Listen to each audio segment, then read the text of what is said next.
guys, Spyder Victor back at ya. I'll do a little just short refresher. Factory barrel. As you can see, I still have a hopper. Kind of looking at something a little bit different. So I'm not really trying to spend a whole bunch of money on stuff that I may only use a couple of times, but factory spring, maximum velocity. I've determined that based on when I opened this cap. I showed in the previous video that it's pretty much on its last thread, compressing that spring. My research has shown the spring that comes in this marker appears to be the heaviest of all of them. So I'm gonna go out on a limb and say don't waste your money on the spring kit unless you're trying to do a low pressure conversion for something more like paintball.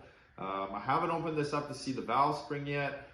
Don't think the valve spring is that important in this case because of the purpose we are using this for, and we're just hammering it with air anyways for LL, so it's kind of insignificant as long as it's opening fully. But I haven't tried that yet. So in any case, 825 PSI bottle. I will cock it.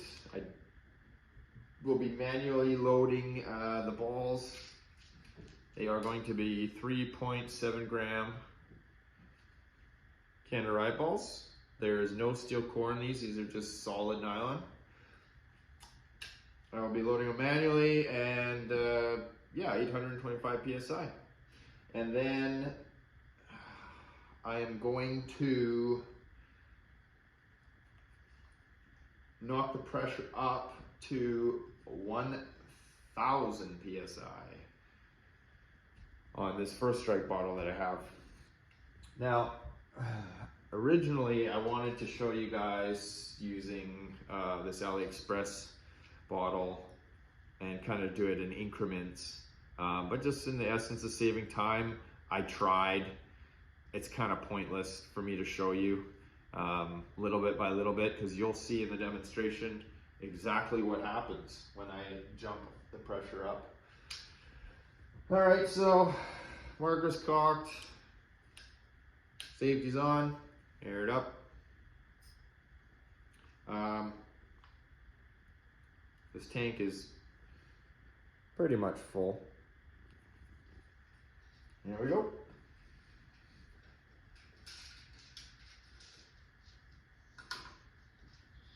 I put all my balls in the wrong pocket here. Little cross action.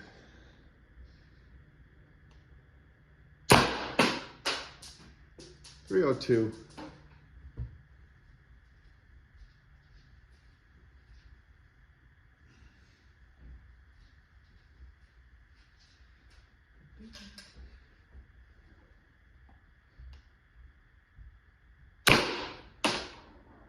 $300.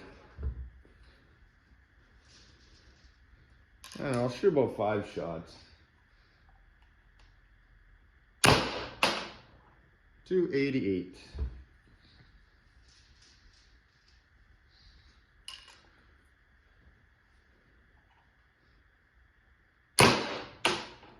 $298. One more.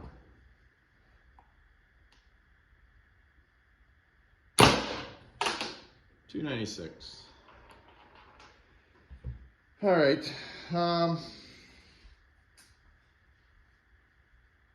This marker likes to trap air in the hose here.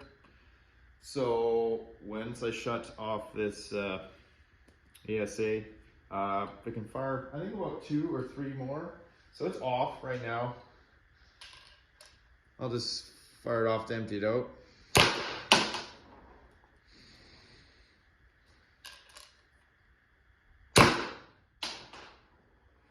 That's 2.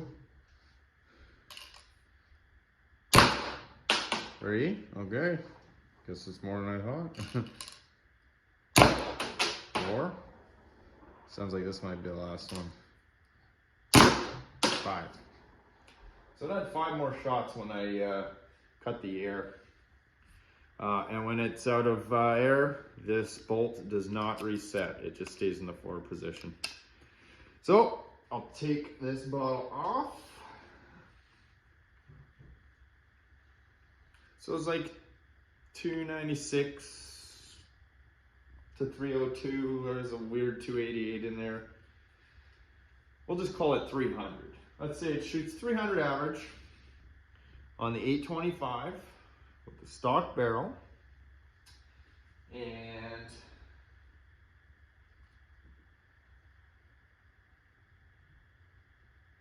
put a little oil in there, because that one has been on there for a while. 1000 psi. Well, you know what? Let's show you guys. Lots of guys don't show their actual output. Now, it's not saying that they ain't telling the truth. It's more about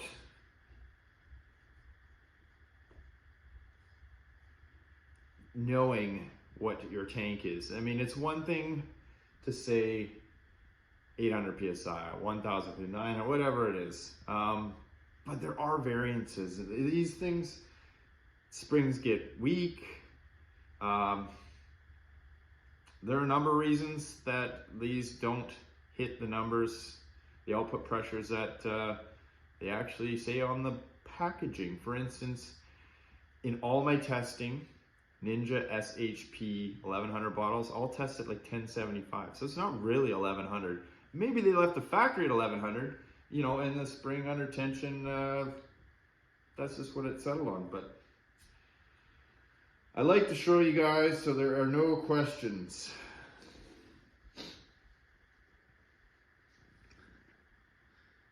This one, let's try and get her there. So I'm trying to get the angle right here, guys. Stupid bubble. Nope, try this way. It is a tick under, so it's probably 975. Just like I said. I called it 1000. It's not quite. 25 psi. That's starting to make a little bit of a difference, you know, in your whoops. Gotta close that check valve first. In your output, that's a couple of joules. You know, 100 psi. I was talking to some guys today. A bottle that was labeled 800 psi was, well, 2 bottles that were marked as 800 psi output were putting out 100 and even as much as 200 psi less. Now, how did that happen? I don't know. Like I said, there are a number of reasons. Maybe the store he bought it from was messing with him, stole some parts out of it. I don't know. Like I said, there's a zillion reasons. But it's important to check your output. Know your output. Know what you're putting in your marker. 975. I should put an ASA on there, but I actually don't have a spare one. We'll caulk it.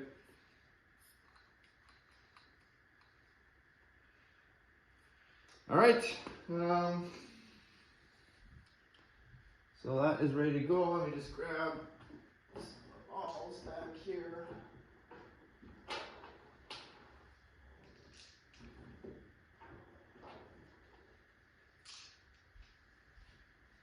I put them in my other pocket so it's much easier to grab them. Okay.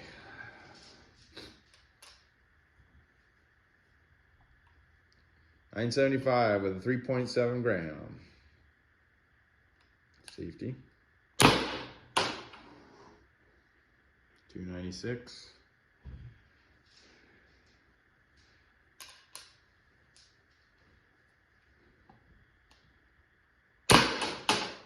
$2.92. And this is what I wanted to show you guys.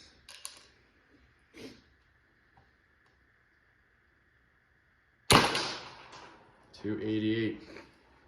Numbers look familiar, don't they? That is because this is a blow back marker. Yeah, just had to double check it. I don't know, when I say those things quickly, I get them mixed up all the time. It's a blowback marker. So it has a valve here with a spring behind it, and when this hammer cycles forward, it hits this valve and releases sort of a predetermined amount of air based on the tension of the springs. So not changing the springs but increasing the pressure doesn't necessarily equate to higher FPS, because the valve is still opening the same amount of time. You might eke in a little bit more air there, but as you can see, it just didn't happen. It didn't happen this time. And I'm only speaking on behalf of this particular marker. This is not an inline system like a Tipman. It functions a little bit differently, but it does have the same characteristics. So this leads me to my first upgrade. First I gotta get this tank off of here. And actually it's surprisingly easy. There we go. So from my T15 days, I have an assortment, and I'm talking an assortment of dry springs, striker springs, whatever you want to call them. And there's more in there, and also bolt springs. You always wonder what that bag was on top of there. I just haven't found a place to put it, so it just kind of hangs out there. I'm going to swap the spring out, the dry spring, and the dry spring only. Nope. So pull it out. That's your dry spring. This is the factory spring.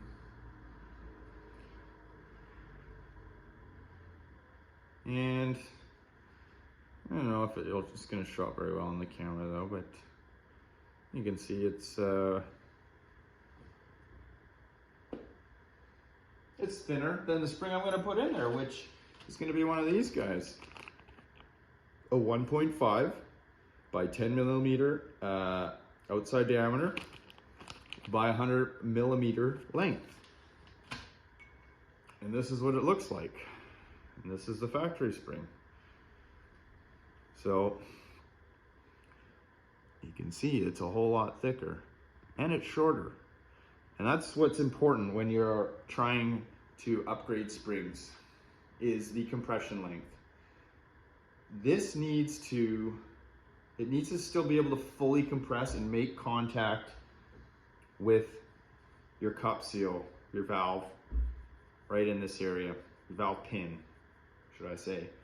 So you can put a heavier spring in, but if it's too long, you're actually going to shorten the stroke here, and it's not going to completely open this valve, and you're actually going to get reduced FPS. So I'm going to drop this guy in there.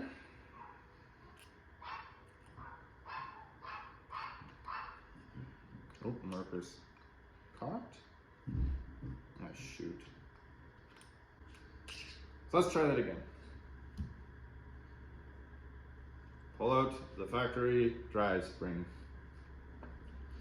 Install my new 1.5 by 10 by 100 dry spring. Make sure it goes all the way down there.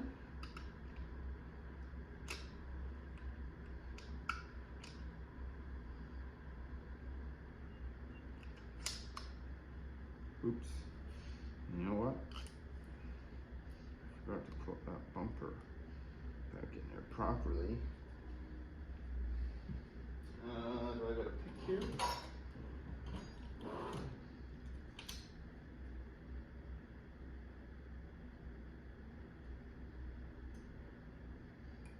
Sorry, there's a rubber bumper in here. I'm just gonna make sure.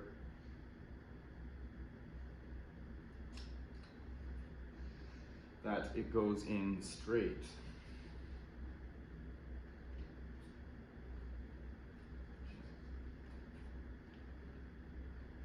What have I done here? I've done the same thing as I just did the last time. I pulled it past the sear here, so I gotta try and push it down. There we go. Okay, it's kind of like an M17. You have to squeeze the trigger and to push the bolt or the hammer past the sear. So let's try that again. Install my new drive spring. Like that. It's in there. Put my bumper in there. And so this velocity cap is maxed out right now. I previously tried to get it in like this, but because this spring is so much heavier, I've actually had to wind this velocity all the way back flush, like that, just to install it back in the marker.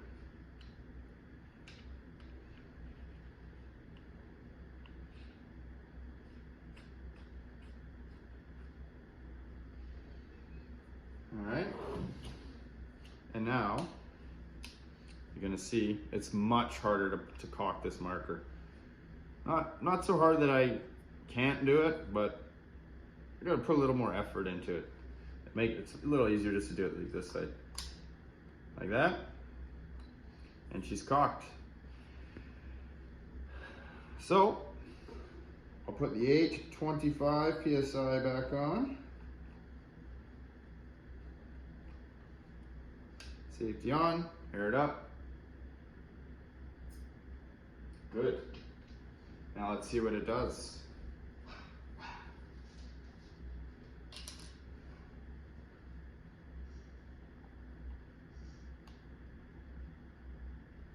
Oh, safety again.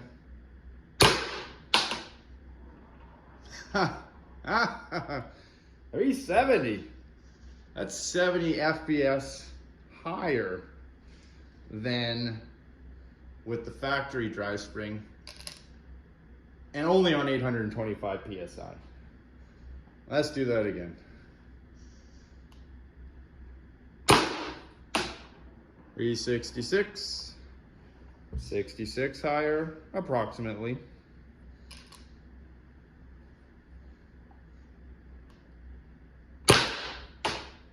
$358, it's dropping a little there.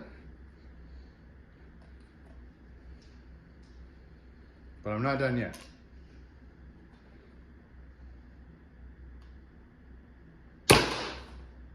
$356. Come here.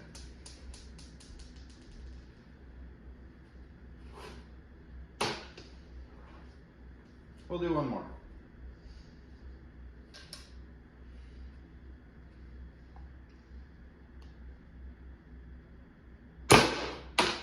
$364. So, I mean, you could call it 60 FPS higher on average. Just shut my air off. I'm just depleting the tank here.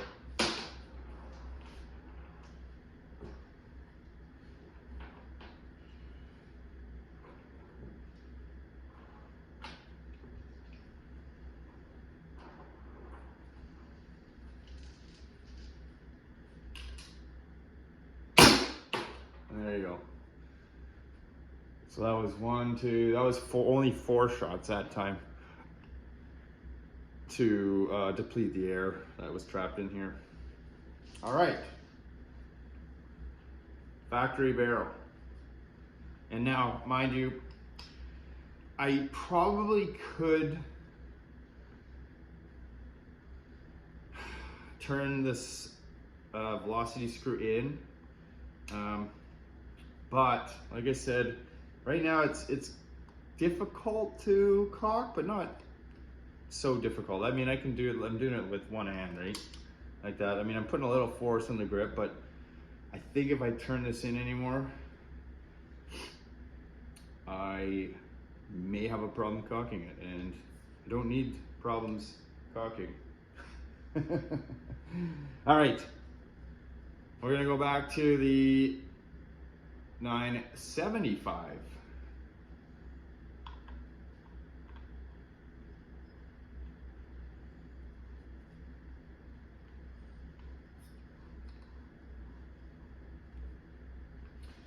All right.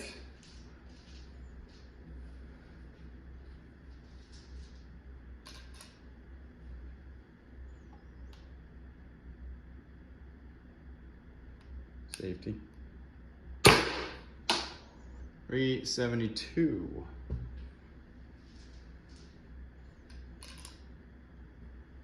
So let's see if it holds at 370. So it shot 370 on the 825, and it fell and settled into like the 58 to 60 range. So, oh, 380.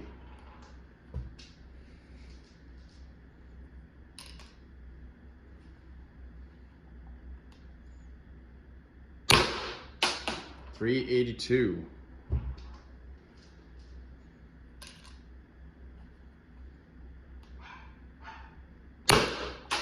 $384. Creeping up there.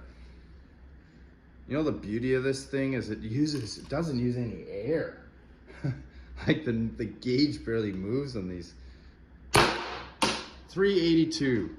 So let's comfortably say that's a 80 feet per second gain over the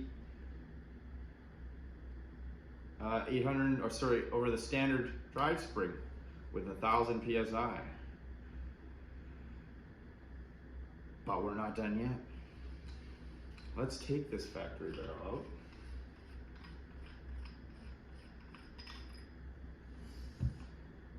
And I have here a freak Spyder barrel. And I have in it a 682, I don't know if you can see that, 682 stainless insert, which so happens to be the absolute super tight fit for these Canada Riot balls. Let's see if I can get this on camera. Because man, these things are round and they fit like nobody's business in these barrels. Oh, it fell out of the insert. The insert's it's kind of short here, so I'm trying to get it. I don't think I'm gonna be able to catch this on.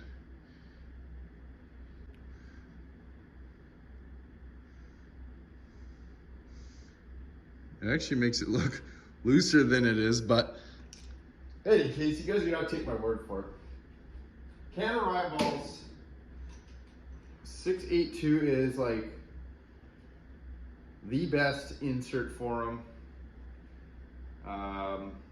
Well, tightest insert for them. You go way back in my videos, 682 smoothbore and a 684 smoothbore performed almost identical.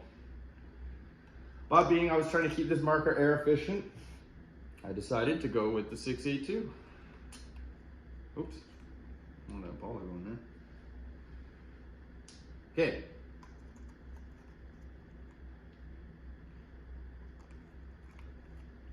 .682 insert. Freak, this is a Freak Junior.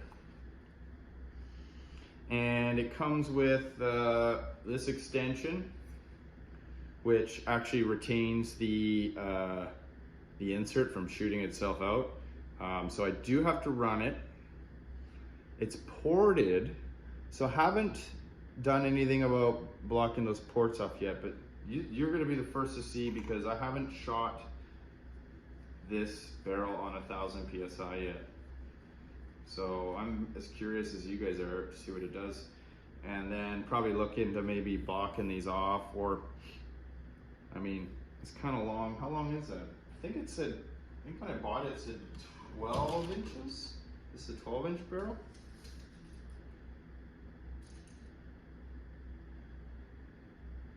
Yes.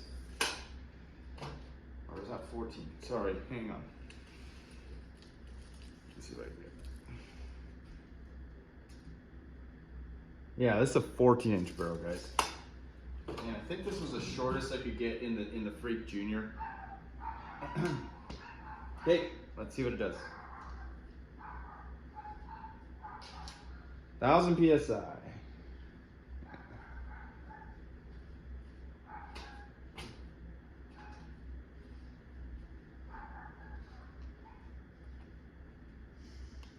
Come on, big numbers, baby. Three. Uh-oh, what happened there? 398. And then something weird happened with the chrono. I just replaced the battery in it, so I don't think it's a dead battery. I know it's trying to count shots per second. 398.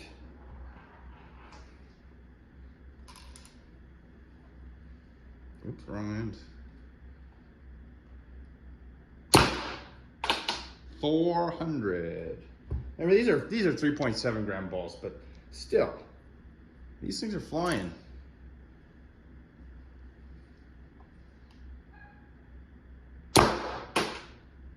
$392.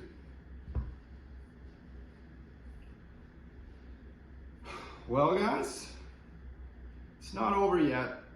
It is for this video. I'm going to rearrange some stuff here. I have an expansion chamber that I'm going to try and jam more air in. And while I'm in there, I'm going to have a look at this valve spring and see if changing it is going to make any difference. I don't suspect it is, and I think I've maximized the drive spring at this point. There are aftermarket valves for earlier Spyders that were advertised as high flow. My understanding is this equal valve can be modified based on the number of different valves that Spyders came with.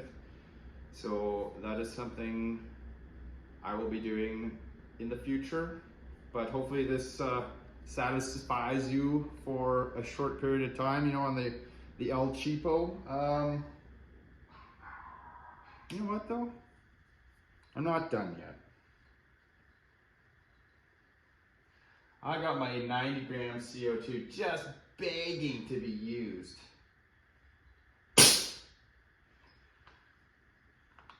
And I will warn you, it's a lot colder in Vancouver these days. Well, at least it has been. It's supposed to feel like -5. I know that's Celsius for you American folk. Unless my cartridge has been leaking. I don't suspect it has. It normally reads in a good warm 22-degree garage. It reads about 900. And right now, sorry, that light is reflecting there. It is reading under 800. Now, it has been at rest, so maybe once I fire a couple of shots through here, it's gonna, it'll wake it up.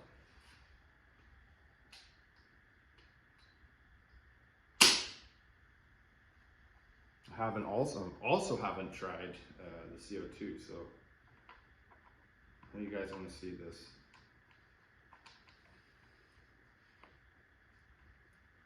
Okay, cock the mark.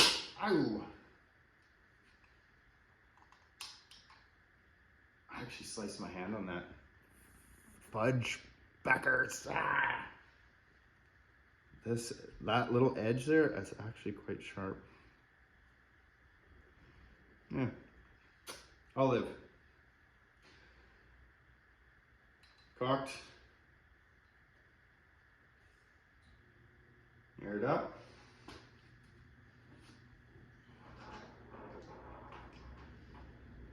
Five rounds in my pocket. Let's see what the CO2 does.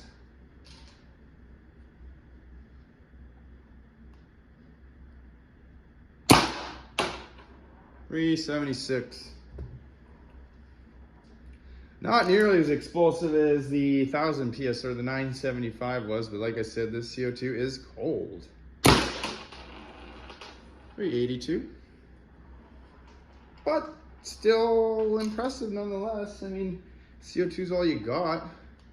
These guns are 374, are designed to run on CO2. So there's no harm being done to this, doing this. And it's still putting up a very respectable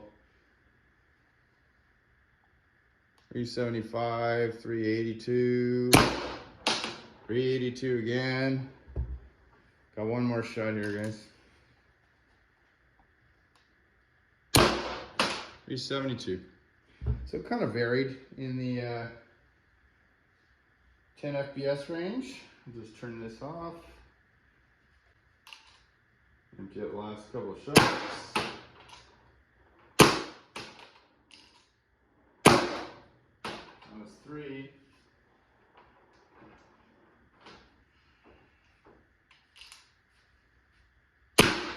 Yikes! There you go, 11. Got up 11 more shots. Yeah. On CO2, being the CO2 probably still continue to expand while I was in here, so that's probably why I was putting off a few extra shots. So yeah, guys, that is it for the Spyder today.